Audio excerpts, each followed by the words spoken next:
Sziasztok! Mimi vagyok, 15 éves, jelenleg magántanuló.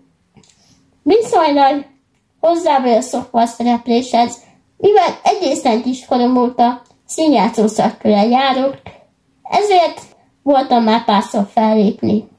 Így a videózással olyan 9 éves koromban találkoztam először, mikor átmentem a egyik barátnőmhez, és ők nagy büszkén mutatták, hogy milyen menő Roblox filmet csináltak, és én is olyat akartam csinálni, szóval elkezdtem tanulni a videóvágás alapjait, és rengeteg Roblox filmet, Gacsakló filmet, nem is tudom, Tohaboha filmet csináltunk, aztán jöttek az élő szereplős drámát, forgattam én minden kis koromban, de tényleg forgattam családi titkokat, kicsomi paródiát, mindent.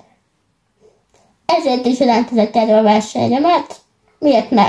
Szeretek beszélni, szeretek videózni, szeretek videót vágni, szóval megvan minden.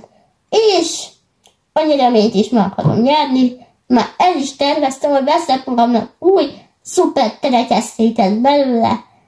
Én a nyereményre hajtok. Féljezettük, te látod ezt a videót? Szeressed meg a rendes nagy videómat, és szavazzál rám. Köszi puszi! A feltörekvő tehetségek támogatója a Van. One.